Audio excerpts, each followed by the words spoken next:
Yo, football fans, it's Monday, which means it's time for another episode of the Big D podcast. Before I bring in today's guests, please subscribe, like, and share the Spunky Spectrum Sports YouTube page. See all my content, videos, streams, whatever. Also, check out the Big D podcast for all your audio gurus on Spotify and Apple. So if anybody would have seen yesterday's AFC Divisional Round between the Cincinnati Bengals and Buffalo Bills, the Bengals won 27-10. And here to talk about the Bills is half of the Mafia cast and living in Meridian, Idaho. That's right, Meridian, Idaho. Ronnie Eastham. So Ronnie, what happened to your Bills yesterday? I don't know. They didn't show up. No, I think they ran out of gas with everything that's been going on this season, with all the injuries, the off the field stuff, DeMar Hamlin. Even go back to before the season started with the top supermarket shooting, Dawson Knox's brother passing. There's just so much that happened to this team. I think emotionally they were out of gas. That emotional tank was on E. Yeah, if you go through with the tragic shooting in Buffalo, Dawson Knox's brother dying, the Bills not just seeing one blizzard, but two. One where the Bills played a home game in Detroit, and another one during the holidays. And then, of course, Yeah. the Lamar Hamlin situation. Oh, and on top of it, Von Miller tore his ACL. And Micah Hyde was lost for the season too. Like there was a lot. That's more than a few Super Bowl. That's more than a few teams went through. Yeah, it is for sure. But I mean, going into the year with the Bills for everybody's Super Bowl picks, I mean, I thought the Bills were going to end up not just in the Super Bowl winning, and yet it feels like Buffalo let down all of Bills Mafia yesterday. Yeah, you know, you would have liked to have seen the team put up a better fight than they did. Like it literally looked like they didn't belong. But like I said, I just think there was just too much going on, and everything just finally came to a head yesterday, and they just did not have anything left to give. These guys will be back next year. The team, I'm sure, will make some changes in the off season, and we'll take another run at it. Uh, game planning is such a big deal in postseason football, and and Cincinnati's game plan was simple: run the ball, quick short passes. Because without three starting linemen, the Bengals knew that Joe Burrow couldn't hold the ball long. But Buffalo's game plan was basically, I guess, have Josh Allen win the game. I mean, I don't know about you, but Buffalo's game plan this year has been Josh Allen, you win the game for us. Yeah, that's been a lot of it, and I know there's a lot of Bills fans are kind of getting on Ken Dorsey, and they have been for about half the season now. But just to remind people, he's essentially a rookie in his role. This is his first year as an OC. This is his first year calling plays. I do think the team, the coaching staff, him included, will go back and kind of look at the season as a whole, learn from it, and hopefully build a better game plan going forward. For me, I am willing to give him another season to see what he can do next year with this offense because the weapons are there.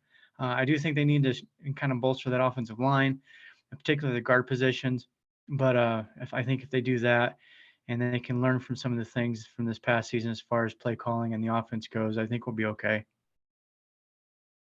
Yeah, how about these stats yesterday? The Cincinnati Bengals, despite not having three linemen, ran the ball for 172 yards, and then Buffalo ran the ball for 63 yards. And shocker, Josh Allen led the team in rushing for like the 15th straight playoff game. What else is new? Yeah, and he didn't even have that many yards either. So He didn't hit. I mean, be honest, when I saw the snow, I'm like, Josh Allen's going to run the ball about 15 times in this game, and yet the Bills didn't have any design runs until the game was out of hand, pretty much. yeah, and I think you know I like James Cook as a running back, and I think going forward, he's probably going to be the number one. I don't think Devin Singletary comes back unless it's on a reduced or unless he's willing to accept a lesser contract than maybe what he can get on the open market. I don't know. We'll see. There are a number of really good running backs going to be available in the free agent this offseason. But I like him as the number one as far as James Cook goes. They've got to improve that offensive line because what we're seeing in the last few weeks is defenses are focusing on keeping Allen in the pocket. And when they do that, they can bring and kind of close the pocket in around him because their guys just cannot protect long enough. So uh, I think that's, as far as I'm concerned, that's the key. You got to bolster that offensive line. I don't really mind if the team wants to throw the ball 40, 50 times a game and run it 20, as long as you're being efficient, regardless of what you're doing. That at the end of the day is what's important. But they kept getting into third and longs yesterday. The run game, they kind of abandoned it pretty early, I think. I think they got down by 7, and then they had the 3 and out and got down by 14. And I think at that point, Ken Dorsey kind of maybe panicked a little bit and said, "Josh, do something. Help me out." And, starts trying to force things down the field. Yeah, I saw a third down. I think it was third and inches, a 3rd and 1 play early in the third quarter where the Bills threw a deep pass down the sideline to I think it was Gabriel Davis, and then Bills punted the next play, and I'm like, why didn't the Bill? And then I thought, why didn't the Bill just run Josh Allen quarterback Powell in that play? That would have made sense. Yeah, I think Ken Dorsey is trying to protect Josh as far as that goes because there have not been a lot of design runs this season for him, especially later part of the year, which may have something to do with the elbow injury that he had early. Um, Maybe that was part of it, but yeah, the design runs were not there. You go back and you look at the majority of his rushing yards comes from him getting out of the pocket and running on his own. So it would have been nice to see a few more design runs at least. I'm not saying we want to run him 10, 15 times a game, but in ideal moments when you need it, like it's our power back essentially. So we should use him. As far as the deep shots down the field, I will say this: you look at the one to Gabe Davis down the sideline, that hit Gabe Davis in the arms. Should have caught that. Um, the one in the first quarter on their very first drive, it was a third, I want to say 4, and he went over the top to Steph Diggs. Diggs was open. That's a touchdown, but he just overthrew it. The plays are there to be made. The guys just simply are not executing. And it's kind of been the issue, in my opinion, most of the season. You mentioned Steph Diggs, but it seemed like Stefon Diggs was very frustrated yesterday. I don't know if he was frustrated at Allen or the play calling, but do you think Diggs was mad that the Bills were losing before the Super Bowl again? Do you think he was mad at the quarterback or maybe the play calling? I, I don't know. He's a very animated player, and on the sidelines, from the way it looked to me when Diggs was kind of throwing his arms up, Allen's not even responding. He's just sitting there, head down, talking to whoever was sitting next to him. I don't know if that was Diggs like trying to get the whole team involved. I don't know if he was yelling specifically at Allen. Um, none of the players have really made too many comments as far as the play calling. There were some statements here and there that you can kind of say, was that kind of a dig? Not really a dig, but just a pointed statement towards Ken Dorsey. Because like earlier today, in fact, during the press conference, Allen said, we've got to do a better job of getting Diggs the ball. That ultimately kind of comes down to the play calling and you'll see designing plays to get your star players and get them in the open space to get the ball in their hands. You watched the game yesterday, I believe it was the Dallas game, and Deebo Samuel, they're running jet sweeps with him and getting him the ball. They're throwing screens and things like that. They're getting the ball into their playmakers' hands, and that's what we are not really seeing with the Bills. And I don't know if it's a scheme thing.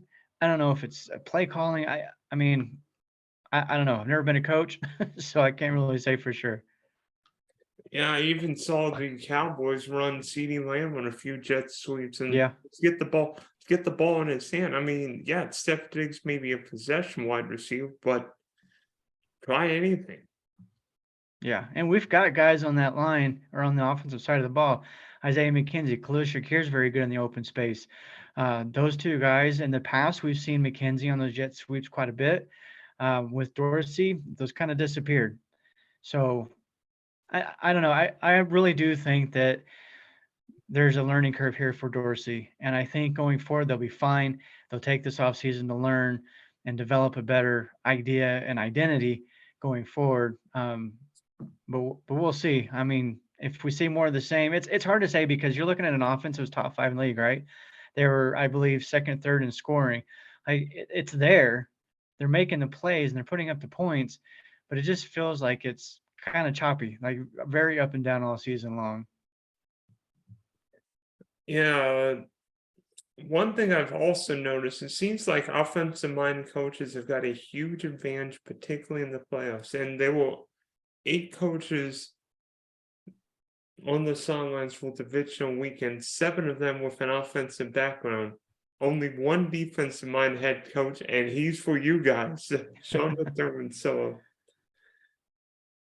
do you believe that Sean McDermott's defensive minded background hurt the Bills? Because I don't know what it is, but the Bills can't get an offensive line, can't get a running game unless Josh Allen is running over or running through defenders. And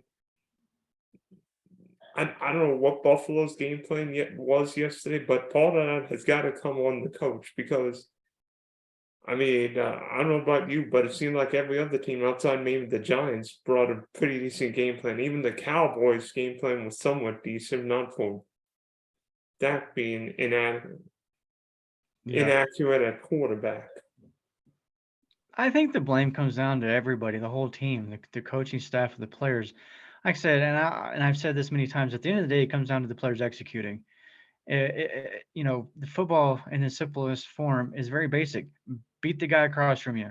If you do that, if the guys win their battles, their individual battles, and do individually what they're supposed to do, theoretically the plays should work.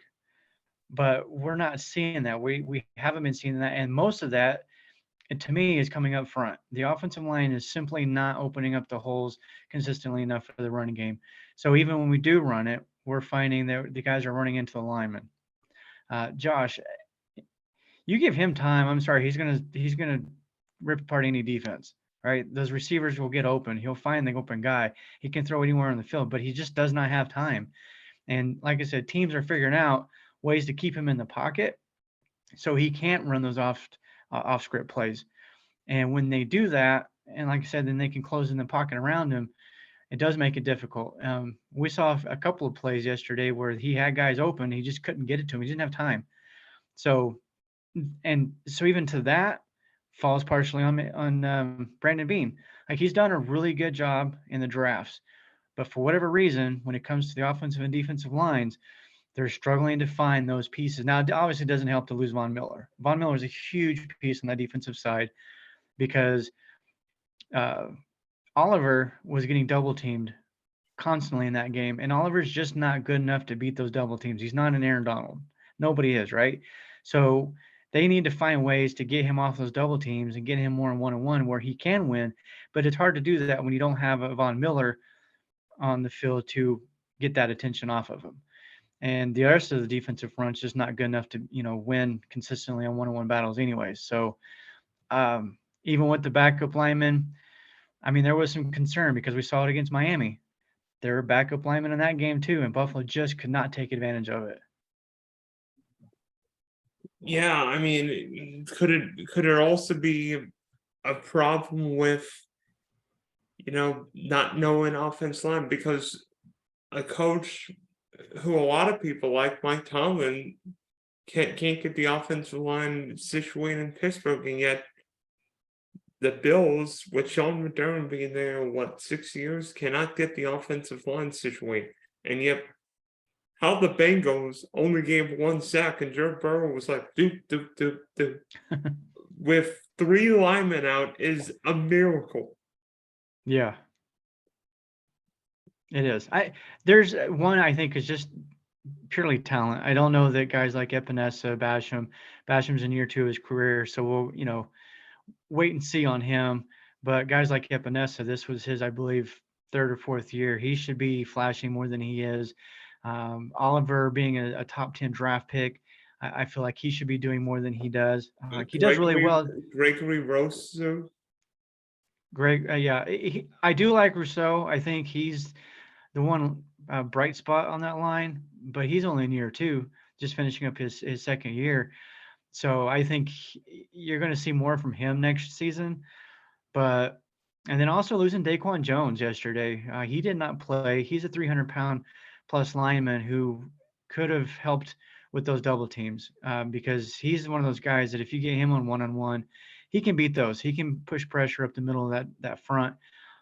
So that was a huge miss as well for those guys. So to me, it all came down to the defensive line. They just could not get any pressure. They could not stop Mixon. They just weren't there, and they couldn't do anything about it.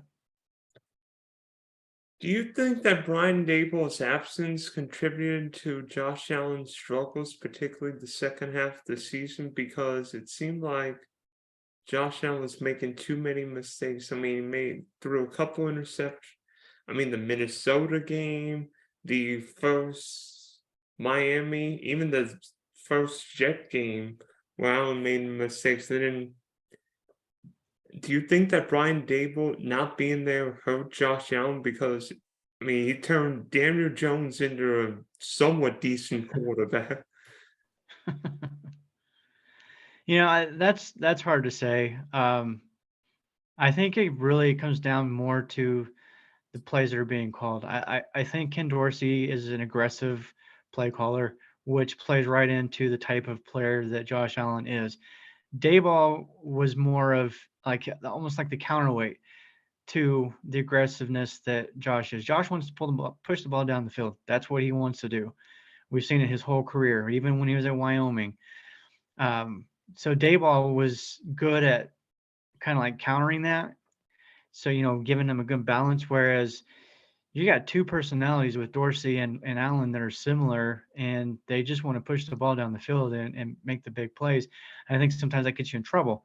One of my kind of goals this offseason is to kind of go back and look at every one of Allen's turnovers, because I'm curious to see where exactly they occurred. Were they down the field? Were they, through receivers' hands? That kind of thing. Like the one against with Miami last week when he threw it to Beasley.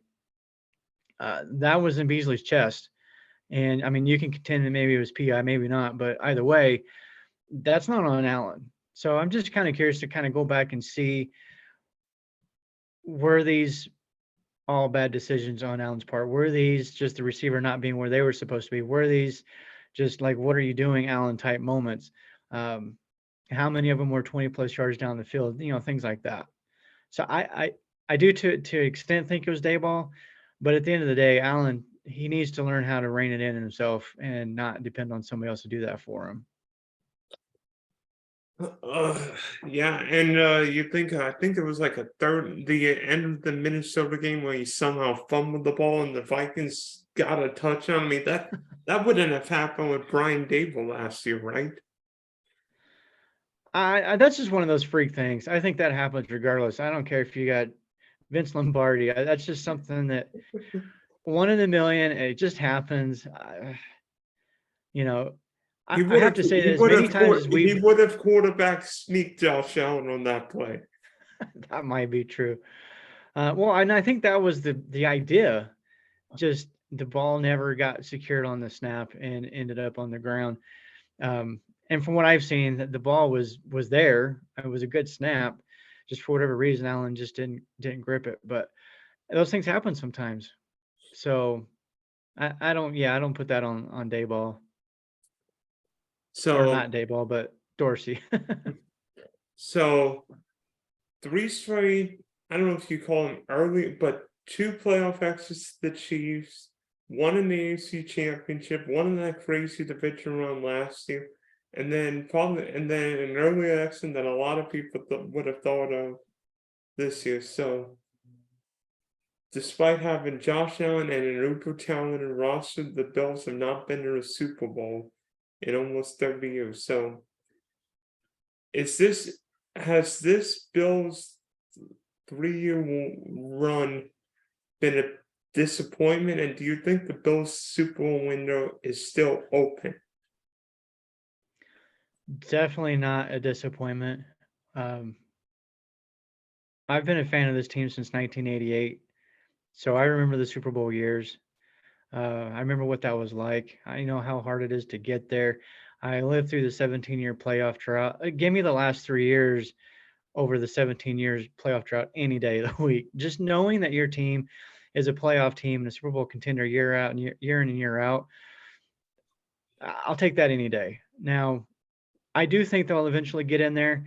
One of the things that makes me optimistic in that is we have owners, we have a general manager, we have a coach that will not rest. They will continue to tinker and they will continue to bring in players until they get it right and get there. I think there are some owners in the league that just don't care enough. So they're not going to really, pony up the money, if you will, for those signing bonuses. And they're just, you know, we don't have that here. This team, they've got a new stadium coming, new facilities. I think every single offseason, they're going to sit down and look at, okay, that didn't work. What do we need to do? They're never just going to settle. And to all of the people out there, as far as Bills Mafia goes, it's calling for McDermott's firing, which I think is absolutely ridiculous. I just kind of liken it to, I'm a baseball fan too, Cincinnati Reds, and they are atrocious right now. And I remember with Dusty Baker was our manager, we were a playoff team. Did we go to the World Series? Nope, didn't quite get there. And because of that, they fired Dusty Baker. And I remember then thinking the grass is not always greener. This team has been so bad since then. They have not returned to the playoffs since then. So you can't just, okay, you're not getting to the Super Bowl, so we're going to fire you. 31 other teams or 30 other teams don't make it either. Hey, are you going to fire all of them? You have to keep, when you have a coach like McDermott, you just got to keep trying. You got to keep bringing in the pieces here. You got to keep doing this and doing that until you get there, because look at the 17-year drought. How many coaches did we go through? We have a guy who can win. Don't start over. Don't start another 17-year drought. Let's not go there. So how would you change the Bills? Because what changes would you make with the Bills? Would you want the Bills to invest on their offensive line? Maybe get another running game going, so then Josh Allen is not Josh Allen Superman to the rescue every Sunday.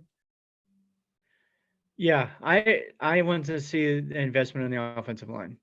You take the Bengals, a good example. That probably cost them the Super Bowl last year because they just didn't have a very good line. They were, fortunate in the playoffs that it didn't come back and haunt them. Like, who was it that they beat? I'm trying to remember before KC. They gave up, I think, Tennessee. They gave up 7 sacks to Tennessee. That 9. never happens. Was it 9? That never happens. Give up that many sacks and you still win the games. So they went on the offseason and said, we're going to put some money into it. We're going to fix that. Same thing with the Chiefs a year prior. They got destroyed by Tampa Bay because Patrick Mahomes is running for his life. I don't care who the quarterback is. If they don't have time and they're running for their life, they're going to have a hard time beating anybody. So I want to see the Bills do that this year. I'm not saying necessarily need to blow up the whole offensive line, because I do think Deion Dawkins is fine. I do think Mitch Morse is fine, although he may retire given the concussion history. We'll have to wait and see.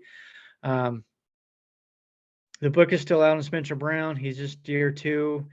So we'll see what happens next year. I think the interior, though, the 2 guards, if they can get those 2 spots squared away with some solid guys in there, whether it's through the draft, free agency, whatever, I think that will pay huge dividends going forward, even for the running game. Even if they only run it 20 times, get 4 to 5 yards a carry, that's fine. This is a pass-first team, and I'm totally fine with that. They've got to protect Allen better. They have to, or his career is not going to last long, for one. And 2, we're going to keep running into this in the postseason, where we're going up against good teams like the Bengals who can sling it all over the field, and you've got to disrupt Burrows. It's the only way that they're going to get it done in the playoffs. They've got to improve that offensive line and the defensive line. Line play matters, especially when it gets to December, January, and now February, because if you can protect your quarterback and get after the other team's quarterback, guess what? They're there might not be just 2 good quarterbacks or 3 good quarterbacks in the AFC, but you look at Justin Herbert, the Chargers could ever give him a head coach, and my Jags with Trevor Lawrence. Yeah, you imagine what the Chargers would do with Sean Payton as the head coach, but we'll save that for another day. But I'm with you, actually.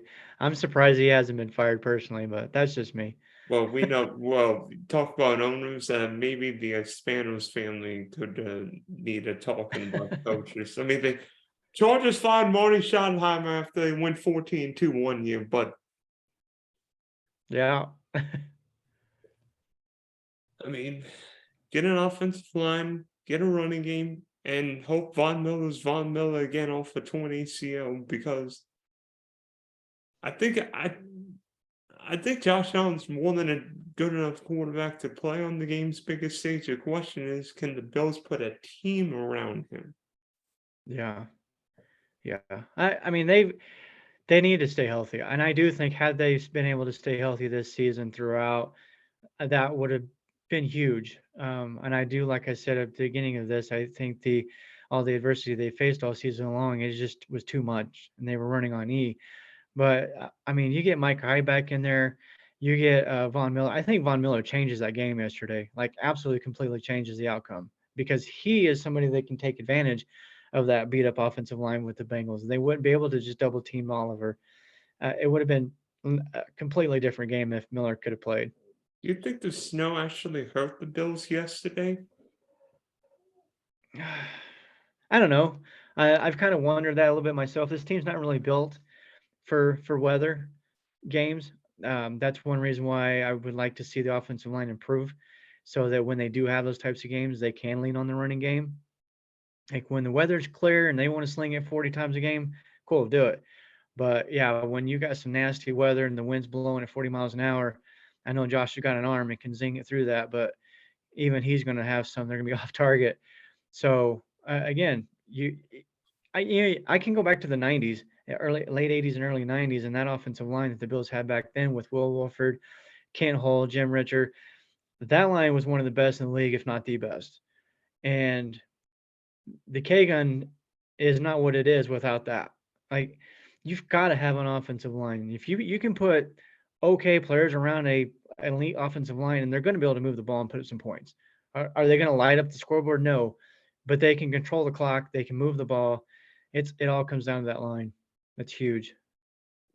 And it also helps when you've got a Hall of Fame quarterback, a Hall of Fame running back, and a couple Hall of Fame receivers. That'll make any offense good. But again, I go back to what I just said. Like, if they can't protect Kelly and he can't get the ball into those playmakers' hands, are they Hall of Famers today? No. Like, an offensive line makes an offense. Yeah, and just look at the team and look at the teams in the NFC and AFC championship game. Let's see. Eagles, great offensive line. Niners, great offensive line. Chiefs, great offensive line. And Bengals might not have the best offensive line, but Burrow gets the ball out of his hands fast. Well, that Bengals offensive line, when all those guys are healthy, it is pretty solid. They did a good job, I think, of fixing that issue this past offseason. So, again, going back to Buffalo, I hope that's what they do. I hope they bring in, like, if you want to draft an offensive lineman with all 7 of your draft picks, I'm not going to complain. Like, I mean, it's a bit, overkill, yeah, but it's just kind of to make a point. They have to fix that. They've got to, and yeah, they've got to get some more pass rushers up front on the defensive side too. I'm not even sure if we bring Ed Oliver back, to be honest. He's not a game changer. He's not. Um, I hate to say this, but he's not worth the pick that they gave for him. Like, I believe he was the 8th pick in the draft overall. At that spot, you should be a game changer, and he's not.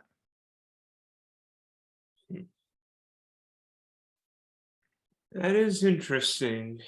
So, thanks for hopping on, Ronnie. I'm deeply sorry for your Bills and all Bills Mafia, but hopefully our teams are playing on Championship Sunday next year, because I think the Jaguars Bills game next year would be very interesting.